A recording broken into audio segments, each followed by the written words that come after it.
बहुत समय पहले की बात है। एक गांव में एक शातिर चोर रहता था। पूरा गांव उस चोर के बारे में जानता था, लेकिन इसके बावजूद भी कोई उसे पकड़ नहीं पाया। उस शातिर चोर ने अपना संपूर्ण जीवन चोरी करने में लगा दिया। इतना ही नहीं, आसपास के गांव और नगर में भी उसकी बराबरी का कोई चोर नहीं था। चोर का एक बेटा था जिसे वह अपनी तरह ही शातिर चोर बनाना चाहता था। इसलिए वह अपने बेटे से हमेशा कहता था कि कभी किसी साधु या सन्यासी के उपदेश को मत सुनना। यदि कोई कुछ कहे भी तो अपने कान बंद कर वहां से चले जाना। बचपन से ही उसका बेटा अपने पिता से ही इन्हीं बातों को सुनता आ रहा था, जिस कारण ये बातें उसके मन में बैठ गई थी। ऐसे में बड़े होकर बेटा भी अपने पिता की भांति शातिर चोर बन गया। एक दिन उसे बड़ा लालच आया और वह राजा के महल में चोरी करने के उद्देश्य से जाने लगा। लेकिन रास्ते में लोगों की भीड़ नजर आई। चोर ने देखा कि लोग एक सन्यासी के चरणों में गिरकर उनका आशीर्वाद ले रहे हैं। वो सन्यासी गौतम बुद्ध थे। चोर साधु सन्यासी से दूर रहता था क्योंकि उसके पिता ने उसे यही सिखाया था। लेकिन भगवान बुद्ध को देख वह उनकी ओर आकर्षित हो गया। इसका कारण यह है कि पहली बार उसे किसी तेजस्वी व्यक्ति के दर्शन हुए थे। लेकिन अचानक उसे अपने पिता की बात याद आ जाती है कि साधु सन्यासियों से दूर रहना चाहिए। चोर एक उलझन में रहता है कि वह सन्यासी के पास जाए या चोरी करने के लिए आगे बढ़ जाए। एकाएक उसके मन में यह प्रश्न आता है कि आखिर पिताजी क्यों साधु संतों से दूर रहने को कहते थे। इस सवाल का उत्तर जानने के लिए चोर भी लोगों के बीच बैठ जाता है और भगवान बुद्ध के उपदेश सुनने लगता है। बुद्ध लोगों को झूठ बोलने की व्यर्थता और विश्वासघात के बारे में बताते हैं।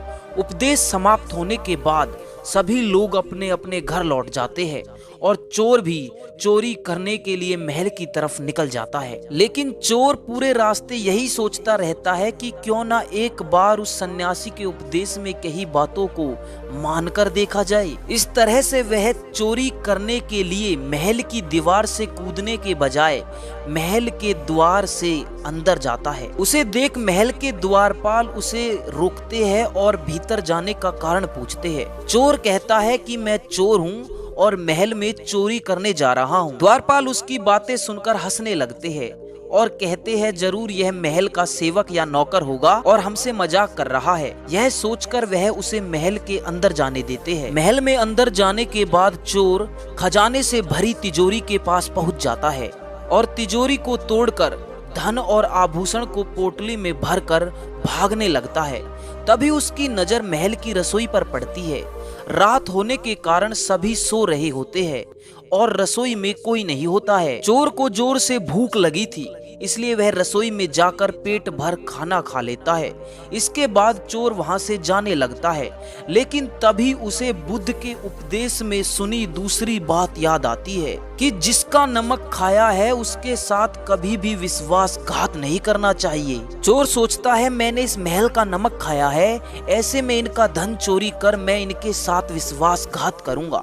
इसलिए चोर चुराए हुए धन को रसोई में ही छोड़कर जाने लगता है। महल के एक व्यक्ति की नजर चोर पर पड़ जाती है और वह शोर मचा देता है, जिससे महल के लोग चोर को पकड़ लेते हैं और राजा के पास ले जाते हैं। राजा चोर से पूछता है कि जब तुमने चोरी कर ही ली थी तो फिर इस चोरी किए हुए धन को छोड़कर क्यों जा रहे थे। चोर कहता है एक सन्यासी के उपदेश के कारण। चोर की सारी बातें सुनने के बाद राजा चोर से प्रभावित होते हैं और कहते हैं अगर तुमने ऐसे उपदेश बचपन से ही सुने होते तो तुम कभी चोर नहीं बनते। इतना कहकर राजा उसे कोई सजा नहीं देते और छोड़ देते हैं।